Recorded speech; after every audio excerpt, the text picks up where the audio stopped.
I'm with Joel of Rah Rah. Now, what's your behind the name of the band?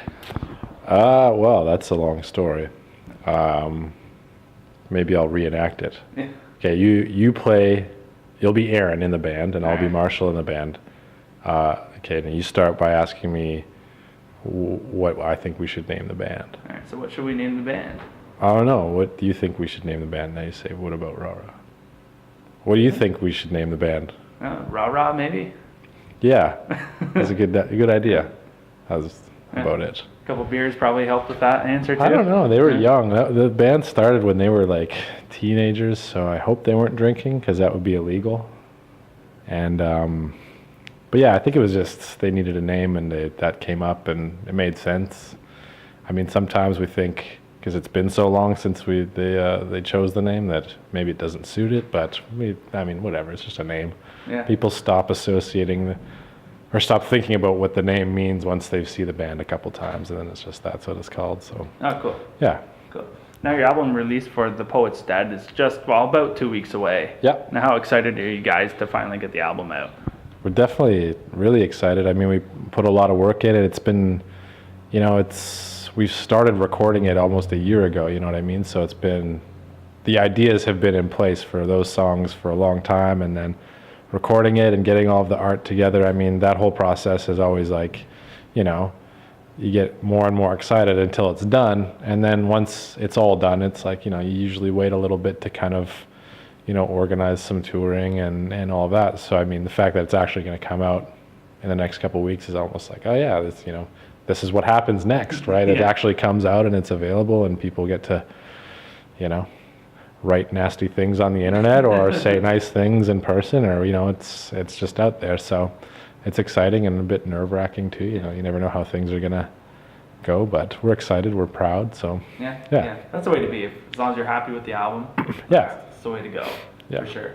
Now, how did the process go for you guys? Did you hit a lot of sticks in the mud during the recording process?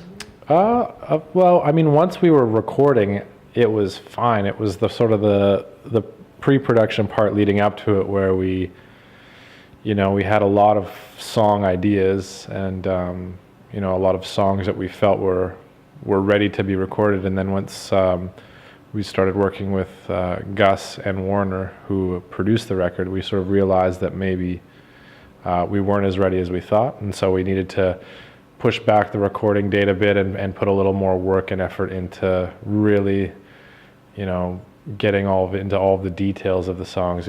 With 6 members, sometimes ideas get lost in the shuffle. So I mean, the real hang-ups and the hold-ups were definitely before we started pushing the record button. Once we were ready to record, we knew every idea what was doing. It was just a matter of playing the part. So with that many members too, the timing must have been real difficult to get everybody down to the recording studio, do your part. And I mean, once we had, that definitely went into the planning of it. I mean, once we knew when we were recording, it was like, we were definitely organized about, this is the time we have to commit to it, and we want to make sure it's as good as it can be. So, I mean, everyone in the band is, willing to set other things aside. So that's awesome. Nice. Yeah. And do you guys have a single picked out for the album so far? Well, I mean, 2 of the songs that have been getting some play here and there is "Art and a Wife," which Marshall sings the lead lines on, and then "Prairie Girl," which Aaron sings. It's one of Aaron's songs. So those seem to be the 2 songs that people have been sticking out to folks, and we put. Kind of like we released a video for Art and a Wife, so that song is kind of already out there, so it's recognizable. And Prairie Girl was like available as a download through Starbucks or something like that. So it's definitely already out there, which is cool. It's good to have a little bit of lead up. And but I think once people hear the rest of the record, there's enough variety with the songs that Christina sings as well, that there'll be a few songs that I think will appeal to a wider audience than others, but everyone will, there's definitely something on the record for most folks, I think. I mean, I don't know how that happened, but it's kind of just a real mixed bag. But And how many tracks are on the album? 10. 10, yeah. 10, yeah. We released like a 2-song 7-inch earlier in the summer, which was from the same, the same recording session that we just thought they were a little bit different from the rest of the record, and just thought it might be cool to put something out separately that won't be available on the record or on iTunes or anything, just something kind of special for folks that want to feel special. Yeah. Now, was it difficult bleeding it down to 10 songs? Like, did you have a lot of songs that didn't make it to the album? Well, we had a lot of songs initially before, like I said, before pre-production. We had tons of ideas and probably closer to like 20 songs that we thought could make it on the record. But once we really started hammering through all of the details and like, it kind of just pared itself down. We realized that some ideas weren't as strong and some songs maybe weren't ready yet, you know what I mean? And just realized that we'd be better to focus on recording 12 rather than recording 16 or something like that, where you're kind of spreading yourself thin. So, we definitely thought going into it that we were going to have a tough time choosing, but then it became obvious towards the end. And it was like, yeah, well, there's 16 pretty good ideas, and there's definitely 12 like strong ideas that we can really develop. And so, yeah, we didn't really have to cut too much. It kind of they just started falling off, you know what I mean? The more we worked on them, the more we realized that our time was better spent on another song or something like that. But I hope that some of those ideas will come maybe on the next record, and we'll just work through them a bit more. And they're still good. They're just not ready, I guess. I don't know. Yeah. Yeah. Now, when you play the album live, how close is it going to sound to the album sound? Did you get it pretty close, or is there a lot of stuff that you weren't able to put on, like play live, than what's on the album?